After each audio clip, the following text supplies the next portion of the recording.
Punjab text book 2013 का ये question है जी। और इस तरह से कि हमारे पास कुछ नंबर्स गिवन है जिन्हें हमने स्टैंडर्ड फॉर्म में लिखना है। अगर हम इन नंबर्स को देखें तो ये नंबर्स जो हैं इस वक्त वो पावर ऑफ 10 की शेप में लिखे हुए हैं, यानी यहाँ पे ये मुकम्मल साइंटिफिक फॉर्म में नहीं है। ये नंबर अगर हम देखें तो साइंटिफिक फॉर्म के लिए इस नंबर को 10 से यानी 10 से कम होना चाहिए था, ठीक है, जबकि ये 10 से बहुत बड़ा नंबर है। तो अब मैं ये कह सकता हूँ कि ये जो है वो हमारे पास साइंटिफिक फॉर्म तो नहीं है, लेकिन चलें स्टैंडर्ड में लाने के लिए अगर हम देखें तो इसका जो डेसिमल है वो 8 के बाद लिखा हुआ है। और अगर एक्सपोनेंट नेगेटिव हो, यहाँ से हम देख सकते हैं नेगेटिव हो, तो इसका मतलब है कि पॉइंट जो है वो रिवर्स में, यानी हम जो है वो लेफ्ट साइड पे कितने डिजिट मूव करेंगे जी, 27 डिजिट्स जो है वो लेफ्ट साइड पे मूव होगा, ठीक है। यानी यहाँ पर मैं यूं बात कह सकता हूँ कि अगर ये लिखा हो 1.2, ठीक है, या और 1 यानी 12 लिखा हो, तो अब इन दोनों में हम जानते हैं कि 12 एक बड़ा नंबर है जबकि 1.2 एक छोटा नंबर है। और सिर्फ डेसिमल की वजह से कि डेसिमल जो है वो इससे पीछे जो एक डिजिट आ रहा है वो एक है, यानी यहाँ पे अगर हम देखें तो डेसिमल से पीछे 2 डिजिट है, तो इस तरह से नंबर जो है वो ग्रेटर और स्मॉलर हम समझ सकते हैं। तो यहाँ पे -27 का मतलब है कि डेसिमल ने ये बहुत छोटा नंबर है जो कि इस तरह से लिखा गया 10 की पावर में, तो हम 27 डिजिट्स मूव करेंगे। अब देखें 1 2 3 4 डिजिट्स यहाँ पर मौजूद हैं, बाकी 23 डिजिट हमें चाहिए होंगे। तो हम क्या करेंगे, यहाँ पर 0 पॉइंट, ये असल में डेसिमल जो है हमने यहाँ पर लिखा। अब कितने जीरोस और लगाने पड़ेंगे हमें जी, यहाँ पर हमें 23 जीरोस और लगाने पड़ेंगे, ठीक है। यहाँ तक अगर आप काउंट करें तो 1 2 3 4 5 हैं, फिर 5 हम ड्रॉ करते हैं, ये 5 हो गए, फिर 5 ड्रॉ करते हैं तो यहाँ तक ये 15 हो गए, फिर 5 ड्रॉ करते हैं तो यहाँ तक ये हमारे पास 20 हो गए हैं, और अब हम 3 ड्रॉ करते हैं तो ये 23 जीरोस, उसके बाद ये 4 डिजिट 1 1 6 8, ठीक है। और पॉइंट आप देख सकते हैं कि इस जगह से मूव होके यहाँ पर हमने शिफ्ट किया, तो ये इस वक्त अपनी स्टैंडर्ड फॉर्म में है। बहुत छोटा नंबर है, आप देख सकते हैं। और इसी तरह से अगर हम इस नंबर को देखें तो ये भी बहुत स्मॉल नंबर है, और इसमें ये इस वक्त अपनी साइंटिफिक फॉर्म में अगर हम देखें तो ये मल्टीपल ऑफ 10 भी है, और ये जो पार्ट है इसका ये लेस देन 10 है और ग्रेटर देन जो है, और यानी ये 1 के इक्वल हो सकता है कम से कम, और उससे ज्यादा होना चाहिए। तो यहाँ पर हमने देखा कि ये 1.1 है जो कि 1 से ज्यादा है, ठीक है।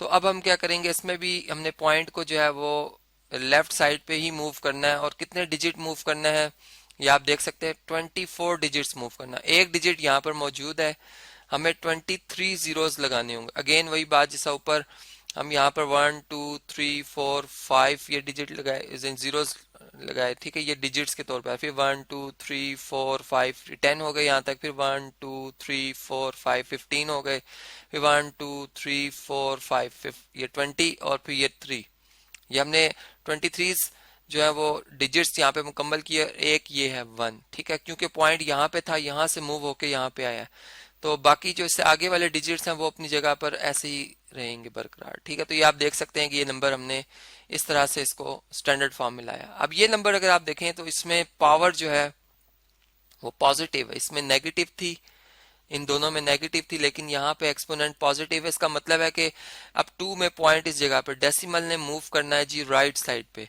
और कितने डिजिट मूव करना है जी, जितनी एक्सपोनेंट है 10 डिजिट मूव करना है। तो अब हम क्या करेंगे जी, चूंकि 2 इसमें इसकी काउंटिंग में नहीं आएगा, ठीक है, चूंकि पॉइंट 2 से आगे ही और आगे ही जाना है हमने, तो हम क्या करेंगे, यहाँ पर 10 जीरोस लगाएंगे। ये देख सकते हैं आप जी, यहाँ तक 5 जीरोस, फिर 1 2 3 4 5 जीरोस, और इसके बाद यहाँ पे पॉइंट आ जाएगा। तो ये हमारा नंबर जो है अपनी स्टैंडर्ड फॉर्म में। अब ये पॉइंट आप लिखें या ना लिखें, यानी यहाँ पे मैथमेटिकली इसकी जरूरत नहीं है, लेकिन अगर सिग्निफिकेंट फिगर्स की बात करें, यानी वो लाजमी डिजिट जो कि हमारी मेजरमेंट के इम्पोर्टेंट यानी उसमें पार्ट है, उनका रोल है, तो फिर हमें यहाँ पर वो शो करने होते हैं। लेकिन यहाँ पर यहाँ तक आंसर हमारा बहुत बेहतर है। अगर हम चलें इससे नेक्स्ट चलते हैं, यहाँ पे अगर आप देखें तो ये हमारा नंबर जो है इस स्टैंडर्ड फॉर्म में है, और ये क्वांटिटीज देखें, यहाँ पर ऊपर मैंने कहा था नंबर है, जबकि यहाँ पे मैं कह रहा हूँ ये क्वांटिटी। क्यों मैंने ऐसी स्टेटमेंट की है, अगर आप इस पे समझें, देखें यहाँ पे कोई यूनिट मेंशन नहीं था, ठीक है, ये नंबर है, लेकिन क्वांटिटी में ये फर्क होता है कि इसके साथ इसका यूनिट भी मेंशन होता है। तो किलोमीटर का मतलब है कि ये जो भी क्वांटिटी है ये लेंथ को रिप्रेजेंट कर रही है, यानी ये मेजरमेंट जो है वो लेंथ को रिप्रेजेंट कर रही है। और फिर इसकी मैग्नीट्यूड भी साथ ही दर्ज है। अब हम इसको स्टैंडर्ड फॉर्म में इसको अगर साइंटिफिक फॉर्म में लाना चाहें तो इसमें देखें ये पॉइंट इस जगह पे डेसिमल, इसको हमने मूव करना होता है, यानी राइट साइड पे हम लेफ्ट साइड पे हम मूव करेंगे इसे, लेकिन हमारा जो पहला डेसिमल नंबर होना चाहिए या हमारा वो नंबर डिजिट होना चाहिए जो कि डेसिमल से पहले हो, वो एक नॉन जीरो नंबर होना चाहिए। वो नेगेटिव भी हो सकता है, पॉजिटिव भी हो सकता है। तब आप अगर देखें तो 3 चूंकि एक नॉन जीरो नंबर है ये हमने, और यहाँ पे पॉइंट आएगा इसके बाद, तो बाकी डिजिट्स बिल्कुल उसी तरतीब में आएंगे। अब इसके बाद ये जीरोस अगर हम लिखना चाहें तो लिख सकते हैं, लेकिन ये अगर सिग्निफिकेंट फिगर्स नहीं है तो हमारी बात यहाँ भी मुकम्मल हो जाती है कि 3.8 हमने लिखा चूंकि इसके बाद सारे जीरोस आ रहे हैं, और फिर मल्टीप्लाई बाय 10 की पावर कितनी बनेगी, कितने डिजिट हमने मूव किया, 1 2 3 4 5 डिजिट्स। अब देखें इसमें हमने 5 डिजिट जो है वो मूव, यानी रिवर्स में हम चले हैं, ठीक है, पॉइंट को हमने रिवर्स में मूव किया है, तो इसमें हमारे पास जो 10 की पावर बनेगी वो पॉजिटिव बनेगी, ठीक है। यानी जब हम साइंटिफिक फॉर्म से देखें, जब मैं वापस जाना चाहूँ तो मुझे इस डायरेक्शन में स्टैंडर्ड फॉर्म में लाने के लिए करना होगा। तो इसके लिए फिर मैं क्या करूंगा, जब पावर पॉजिटिव होती है तो हमने क्या कहा था कि डिजिट्स जो है वो 5 यानी जो है हमारे राइट डायरेक्शन पे लगते हैं। लेकिन जब जब हम स्टैंडर्ड से साइंटिफिक में आएंगे तो इसमें फिर ये है कि हम उसके चूंकि उलट काम कर रहे होते हैं, हम लेफ्ट साइड पे मूव कर रहे होते हैं, तो पावर पॉजिटिव आती है। जैसे अब ये देखें, अगर ये इस क्वेश्चन को आप समझे तो सेकंड्स इन अ डे, अब आप ये जानते हैं कि जो हमारे पास 1 मिनट है, हम 1 मिनट से स्टार्ट करते हैं जी। 1 मिनट जो है वो इक्वल टू है जी 60 सेकेंड्स के, ठीक है। यहाँ पर एस इसका सिंबल यूज करते हैं। और फिर हमारे पास ये भी हम जानते हैं कि 1 आवर जो है, या 1 आवर, ठीक है, ये किसके इक्वल होता है जी, 60 मिनट्स के इक्वल होता है, 60 मिनट्स के। तो यहाँ पे अगर हम मिनट्स की जगह सेकंड्स को यूज कर लें, यानी 60 में यहाँ पर 60 इंटू 1 मिनट कर सकता हूँ, ये मल्टीप्लाई होके हमारे पास क्या आएगा जी, 60 मिनट्स ही आएंगे। लेकिन अब 1 मिनट की जगह यहाँ पर मैं क्या यूज कर लूंगा जी, 60 सेकेंड, तो ये आ गया जी 60 सेकेंड। अब 60 इंटू 60 कितना बनता है, इसको मैं 6 पॉइंट यानी 6, बल्कि यूं लिखते हैं जी 6 इंटू 10 पावर 1, तो ये साइंटिफिक फॉर्म बन गई। इसी तरह 6 इंटू 10 पावर 1, ये सेकंड्स में आ गए। अब देखें 6 से मल्टीप्लाई होगा 36 आएगा, और इंटू 10 की पावर क्या बनेगी, 1 प्लस 1, यानी बेसिस सेम हो, पावर ऐड हो जाती है, ये इतने आ गए हमारे पास। ये तो 1 आवर के इक्वल है। अब हमने 1 डे की बात की थी, तो 1 डे जो है वो कितने आवर्स के इक्वल होता है ये आप जानते हैं, 24 आवर्स के इक्वल होता है, ठीक है। और 1 आवर जो है वो किसके इक्वल होता है जी, 36 इंटू 10 की पावर 2। इसका मतलब है कि इसको मैं 24 इंटू 1 आवर लिख सकता हूँ, ठीक है।